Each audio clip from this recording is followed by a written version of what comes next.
Assalamualaikum warahmatullahi wabarakatuh. Perkenalkan, nama saya Lailatul Masrifah, mahasiswa Perbankan Syariah semester 5. Di sini saya akan mempraktikkan dan menjelaskan analisis data metode VAR atau vektor autoregresif. Di sini ada contoh kasus, yaitu suatu penelitian dilakukan untuk mengetahui hubungan kausalitas antara ROA dan BOPO Bank Umum Syariah periode 2019-2023. Jenis data yaitu time series, variabel endogen Y1 ROA atau return on asset, variabel endogen Y2 BOPO atau biaya operasional terhadap pendapatan operasional.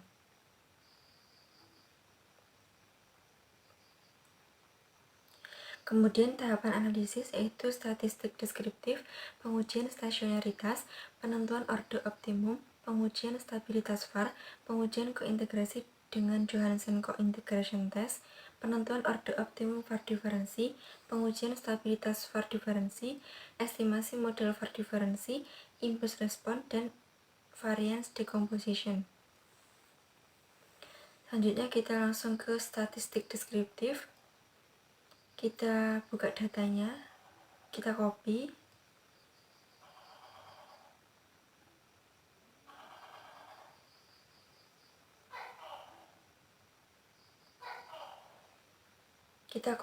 kemudian kita buka eViews, kita pilih create a new eViews work file, frekuensi kita ganti ke monthly, start date-nya 2019, end date-nya 2023. Oke.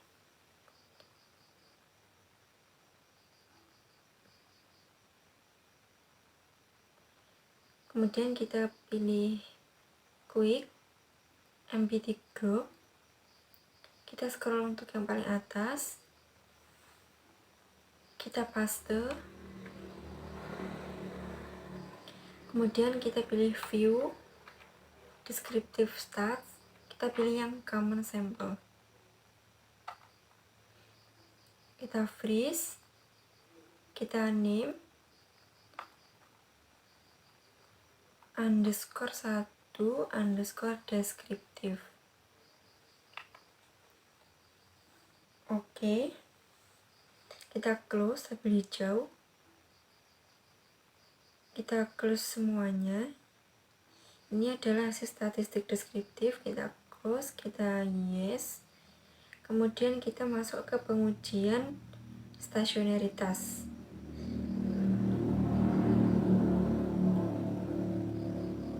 Kita klik 2 kali untuk ROA, kita pilih view, unit row test, standard unit row test, kita pilih yang level, oke.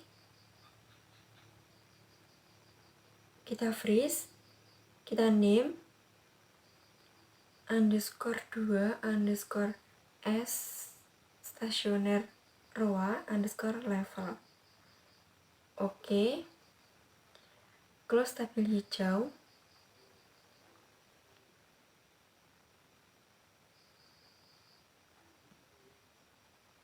Kemudian kita baca hasilnya di PowerPoint. Di sini jelaskan 0,283 tidak stasioner. Nah, karena tidak stasioner, kita ke first difference. Kita kembali ke eViews. Kita klik view, unit row test, standard unit row test. Kita pilih first difference. Oke. Kemudian kita freeze, kita name _2 _s ROA _first difference. Oke. Kita close tabel hijau. Kemudian kita baca 0,00 kurang dari 0,5, maka ROA stasioner. Kemudian kita ke eViews, kita close ROA, kita klik 2 kali BOPO. View, unit row test, standard unit row test. Kita pilih yang level. Oke. Kita freeze, kita name kita beri nama underscore 2 underscore S bobo underscore L. Oke, close tabel hijau. Kemudian 0,460 lebih besar dari 0,5 maka tidak stasioner. Kita pilih view, unit road test, standard unit road test. Kita pilih first difference. Oke. Kita freeze. Kita name underscore 2 underscore S bobo underscore first difference. Oke, kita close tabel hijau. Nah, di sini hasilnya 0,000 kurang dari 0,5 maka stasioner. Untuk pengujian stasionaritas kita sudah selesai. Kemudian kita lanjut ke penentuan order lock optimum. Kita ke views, kita close semua. Kemudian kita klik CTRL, kita klik Roa dan Bobo. Klik kanan open, kita pilih Asfar. Kemudian kita oke. Kita view lock structure, lock length kriteria. Lock to include-nya kita ganti 6. Oke. Kita freeze, kita name underscore 3 underscore lock underscore opt underscore aic underscore 5 karena model terbaiknya adalah 5.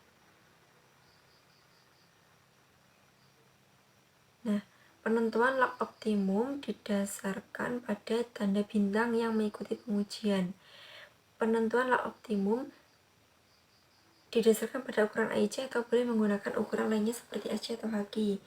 Nah, tanda bintang pada ukuran AIC terletak pada lock 5. Maka lock optimumnya adalah 5. Kemudian kita ke pengujian stabilitas VAR. Kita masuk views, kita close tabel hijau, kita pilih view lock structure, kita pilih AR rotabel. Kita freeze, kita name underscore 4 underscore stabilitas underscore VAR. Oke, close tabel hijau. Nah, di sini stabilitas VAR dilakukan dengan memperhatikan nilai modulusnya. Jika nilai modulus kurang dari 1, maka VAR stabil. Jika terdapat modulus yang lebih dari 1, maka VAR tidak stabil dan penentuan lock optimum harus diulangi. Nah, hasil pengujian menunjukkan nilai modulus kurang dari 1, maka VAR stabil dan dapat dilakukan uji selanjutnya. Pengujian selanjutnya yaitu kointegrasi. Kita masuk ke views, kita pilih view, co-integration test, tetap di 3, kemudian lock intervalnya kita ganti 5, karena model terbaiknya adalah 5. Oke. Kita freeze, kita name underscore 5 underscore kointegrasi. Oke. Close tabel hijau. Nah, hipotesis 1, HO tidak terdapat kointegrasi pada model, H1 terdapat kointegrasi pada model.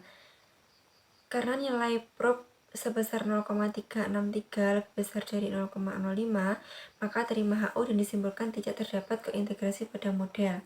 Dan hipotesis 2, untuk kointegrasi tidak perlu dilakukan. Dan karena tidak terjadi kointegrasi, maka modelnya adalah VAR difference dengan menggunakan variabel yang terdiferensi yaitu DROA dan DBOPO. Kemudian kita lanjut ke penentuan order lock optimum VAR difference. Kita pilih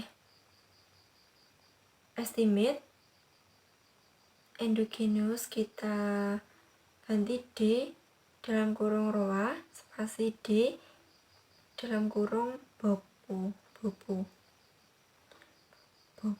Oke, kita view, kemudian log structure, log length kriteria, log to include-nya 6, oke. Kita freeze, kita name underscore 6 underscore log underscore opt underscore aic underscore 4, karena model terbaiknya adalah 4. Oke.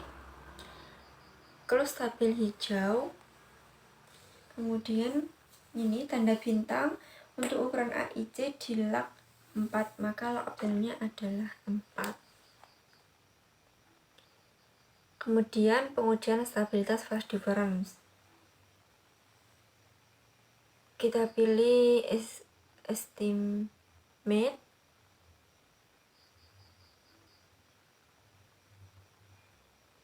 kemudian kita ganti log intervalnya menjadi 1/4, oke. View, log structure, AR tabel, kita freeze, kita name underscore 7 underscore stabilitas underscore var, oke. Close tabel hijau. Nah, di sini hasil pengujian menunjukkan nilai modulus kurang dari 1, maka var stabil dan dapat dilakukan uji selanjutnya. Itu kurang dari 1. Uji selanjutnya yaitu model var. Kita kembali ke eViews. Kita pilih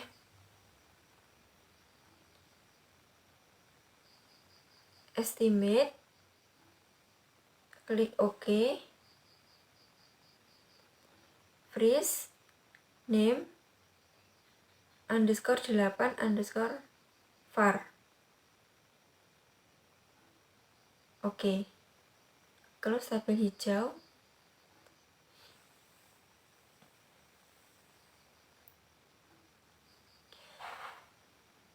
Kemudian ini untuk modelnya kita menggunakan angka yang paling atas sendiri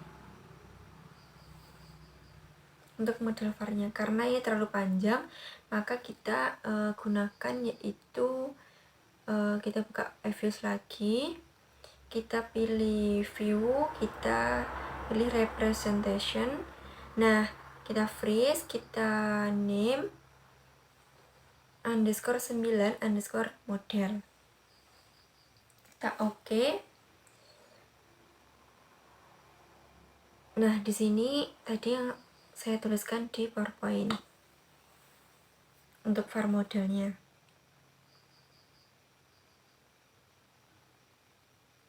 Kemudian kita ke uji T. Uji T yaitu kita ambil T statistiknya dari ini angka yang di bawah sendiri yang ada dalam kurungnya. Kemudian bandingkan T statistik dengan T tabel. T tabel itu include observation dikurangi jumlah independen dikurangi 1.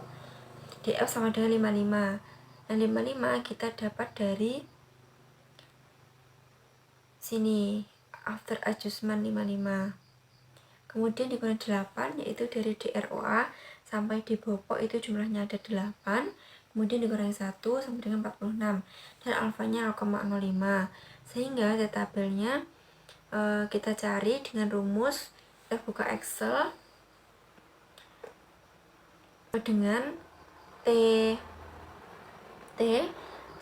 inv titik 2t, kemudian buka kurung. Nah, probability-nya 0,05, atau bisa juga titik koma. Deck freedom-nya yaitu 46,46, tutup kurung, kita enter. Nah, ini untuk hasil T tabelnya. Ini T tabelnya. Nah, jika nilai T itu lebih besar dari T tabel, maka berpengaruh signifikan. Nah, di sini untuk D-Rowa min 3 dan D-Bopo min 3 itu berpengaruh positif dan negatif signifikan terhadap D-Rowa karena lebih besar dari 2,012896. Kemudian untuk dependennya D-Bopo itu yang berpengaruh signifikan hanya D-Rowa min 1 dan D-Rowa min 3 karena mereka lebih besar dari 2,012896.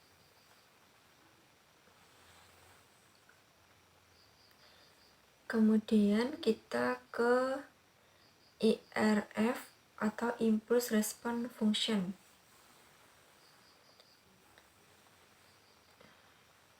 Kemudian kita ke Evius, kita pilih View, kita pilih Impulse Response, Horizon Lag-nya kita ganti 30. Oke. Freeze, name, underscore 10, underscore IRF, underscore MG atau multiple graph. Oke. Close tabel hijau, kemudian kita buka yang tabel, kita freeze, kita name, underscore 10, underscore IRF, underscore tabel. Oke, kemudian kita close tabel hijau. Nah, di sini untuk IRF-nya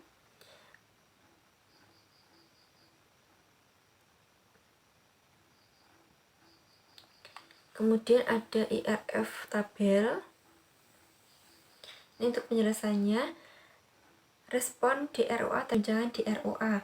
Guncangan DROA sebesar 1 standar deviasi pada bulan pertama akan menyebabkan peningkatan pada DROA sebesar 0,116 atau 11,6%. Pada bulan kedua, guncangan DROA menyebabkan peningkatan pada DROA sebesar 0,021 atau 2,1%. Pada bulan ketiga, guncangan DROA menyebabkan peningkatan DROA sebesar 0,025 atau 2,5%, dan seterusnya. Nah, respon DROA terhadap guncangan DROA mencapai keseimbangannya mulai bulan 20 hingga seterusnya dan menuju 0. Kemudian untuk selanjutnya yaitu respon DROA terhadap guncangan di Bopo. Guncangan di Bopo sebesar 1 standar deviasi pada bulan 1 akan menyebabkan tidak mengalami perubahan. Nah, pada bulan kedua, guncangan di Bopo menyebabkan peningkatan pada DROA sebesar 0,002 atau 0,2%. Pada bulan ketiga, guncangan di Bopo menyebabkan penurunan DROA menuju negatif 0,026 atau 2,6%, dan seterusnya. Respon DROA terhadap guncangan di Bopo mencapai keseimbangannya mulai bulan 15 hingga seterusnya dan menuju 0.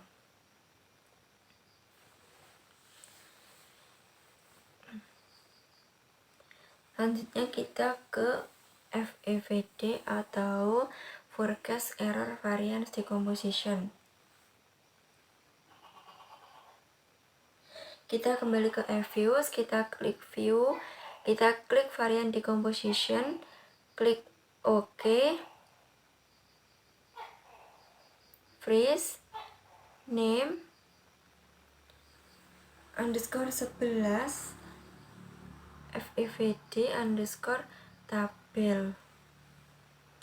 Oke, close tabel hijau, kita pilih yang combined graph, freeze, name, underscore 11, underscore FEVD underscore CG. Oke,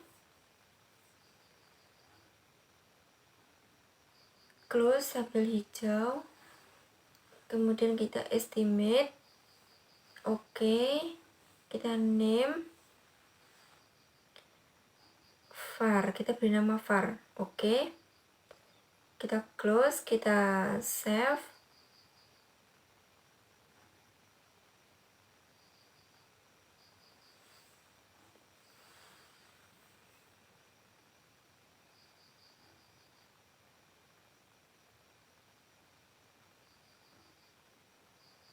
beri nama UAS Ekonometrika.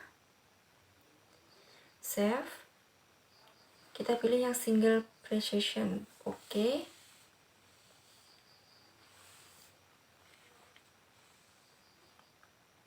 Ini untuk penjelasannya, ini untuk FPVD grafiknya. Ini untuk FPVD tabelnya.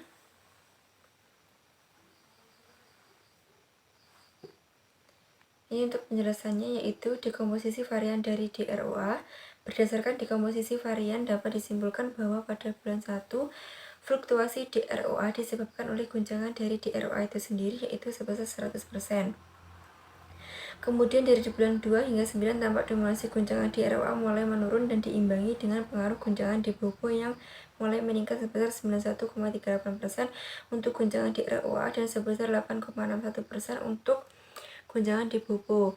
Pada bulan ke-10 hingga akhir, DROA mencapai keseimbangan di mana fluktuasi DROA yang disebabkan oleh guncangan di ROA sebesar 91,37%. Nah, karena DBOBO dan ROA tidak berpotongan, artinya DBOBO tidak berpengaruh signifikan terhadap DROA atau pengaruh yang diberikan DBOBO terhadap DROA tidak dominan. Nah, sekian penjelasan dari saya. Ada kurang lebihnya mohon maaf. Wassalamualaikum warahmatullahi wabarakatuh.